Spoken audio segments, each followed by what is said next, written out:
Welcome back to St. Paul.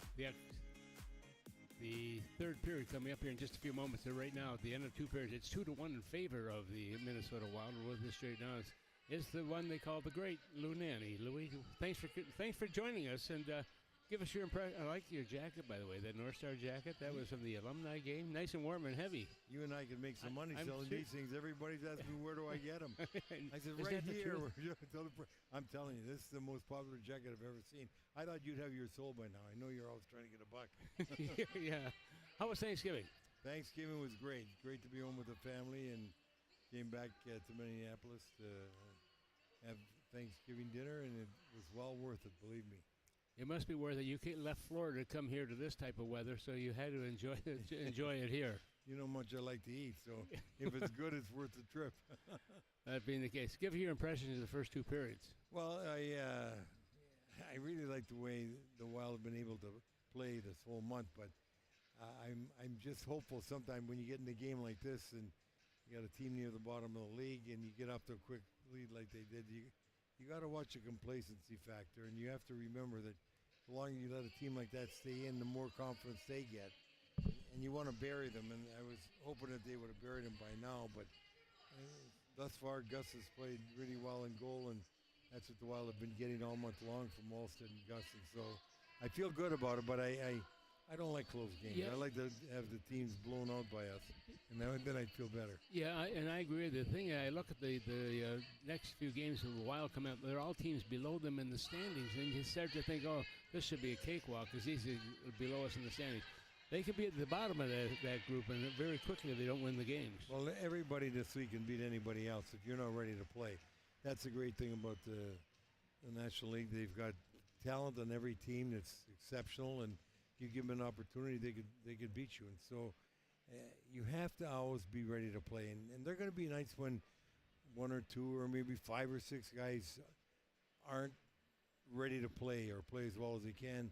So the other guy's got to be sharp enough to carry him, because it's tough to keep 20 guys sharp for 82 games all year long. There's going to be some guys in the lineup you have to pull along on some night. And when you're doing that, you got to work a little extra harder. But you can't work stupid. You gotta play smart at the time.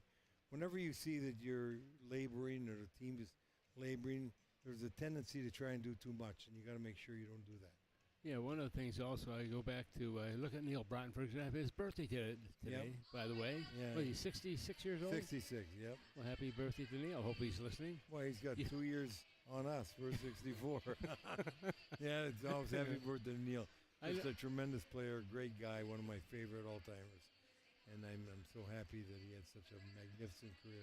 Yeah, he's actually a great guy, too. You know, one of the things happening here very soon now, we got the World Junior Championships coming to St. Paul, Minneapolis. Of course, this building will be part of that. The Grand Casino Arena here, and the Mariucci Arena, the 3M building down at the campus of the university. And I know you're heavily involved there. Well, we need to help them get off the ground here, too. Well, I don't know if the people here know what great hockey is going to be to watch. And if I, right now, were a parent and my kids like hockey, I would be buying them tickets for Christmas to come. Either your kids, your grandkids, your brothers, your sisters. It's a magnificent tournament, the greatest, I'd say, amateur tournament in the world, because they are amateurs. And it's so exciting, and we are so fortunate to have it at these two arenas to see this great hockey. And I don't think people understand that they're seeing the best players in the world at their age, and all the best players in the world in that tournament will someday be the best players in this league. And we've seen a lot of the players in this league who were part of the World Junior Championships over the years. Well, BM, last year I was in Ottawa to watch the championship. Right. And he made the play in overtime to beat Canada to win the trophy. And these guys, when you look at, I remember watching Kaprizov. He was a 5th-round pick, and I'm just watching the tournament. I knew the Wild had drafted him, and I'm watching, and the guy was phenomenal. He led the tournament goal scoring, and everybody here that's been in the Stars, they've been in there, and it's amazing to think that guys at a time when they get in there, say they're 17 and on the younger side, whether your name's Lemieux or I think it was even McKinnon. Some of these guys don't play as much as you think they play because they're not mature enough yet to play the way these guys play. And I'm telling you, this is a wonderful event that the Twin Cities have got. The Grand Casino being the showcase one for the U.S. team and for the championship games, and Mariucci getting 3M at Mariucci gets all the Canadian games before the final playoff rounds, and these other teams, Finns and Swedes, are phenomenal to watch this. And you know what? We do have some exhibition games going around the state before that, right? And I think they're in Duluth and Bemidji and Mankato, and people got to go out and see these kids. You'll love it. You'll be thrilled. You'll be happy you've done it. And these are great development years for these players too. I mean, they're playing the big screen. I mean, that's what it is. This is the big kahuna, you want to call it that, because this is the best in the world when it comes to this age group of players. Yeah, and there'll be some players from the NHL that their teams are going to loan to their junior teams. You know, they're willing to give them the 11 days off, and this has happened every year where kids come back down from the NHL to play in the World Junior. So it is a unique tournament. We haven't had this since '84, I think it was. We are very fortunate to get it at this time. We probably would not have this because we had to beat out Seattle and Vegas and a number of towns that wanted it back, Buffalo, Boston. So we have to support this in order to get it back, and we have to support it anyway because we're fortunate enough to get this.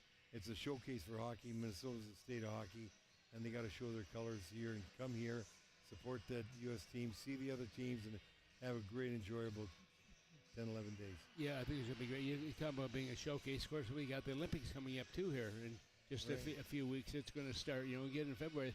The whole league's been shortened because of by 3 weeks. That really condenses the number of games you're playing. So you're playing 3 and 4 nights, 4 and 6 nights. I mean, it gets pretty hectic for the players. Well, that's why I know there's going to be serious injuries the rest of the year. That has to happen. You can't play that much, that hard, that often without somehow somebody getting an injury. It's like watching football on Sunday. Doesn't matter what happens. Somebody's going down. And that's going to happen to the NHL. I just hope it's not our guys. I hope it's somebody else's because I've seen many, many injuries as you have. But the excitement of playing for your country. That's the best thing in the world. You've done it. I love it. I love it because the intensity is so just jacked up. But on top of that, you got the best players in the world competing. And everything is, it's almost like a, sudden death game and you're out once you get into the playoffs. And it is so wonderful. It's such a, fans are going to love watching it on television if they aren't able to get over there and see it. But to me, it's something that was very unique, and I treasure that I had the opportunity to play in it. Well, if you want to see the best players in the world, go to the Olympics, but you have to get over to Italy to do that. If you want to see the best players in the North America and around the world, come here to St. Paul and Minneapolis. You're going to see it at the World Junior Championships. Buy your tickets, please. Right, and if you do, I think Tom Reid's going to give you a free beer down at Reid's Tavern. Good luck with that. Where'd my cookie go? You took that thing, didn't you? Well, you don't need any more cookies. Kevin, let's go back to you. I'm tired. I'm done talking to Louis. Louis, once and for all, did you hit him in the teeth on purpose with your stick? No, it wasn't. Sometimes people are slow reacting. He was slow reacting. He should have got out of the way. He should have known that I missed the other guy. And the puck was on the ice. It wasn't in my mouth. Thank you, gentlemen, for joining us in the intermission. Lou Nanne, the great Lou Nanne, will get a gift certificate down to Tom Reid's Hockey City Pub. Wild lead the Sabres 2-1 after 2 periods of play. You're listening to Wild Hockey, presented by Grand Casino.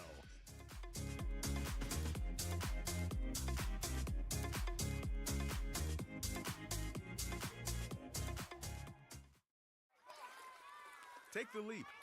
Make a splash. You want to keep up with your granddaughter. After all, she keeps you young. And a sore knee, back, or shoulder doesn't have to take that away. At TRIA, our physical therapists will help you treat whatever's holding you back. We use the latest therapy techniques and equipment to decrease pain and accelerate healing. With TRIA by your side,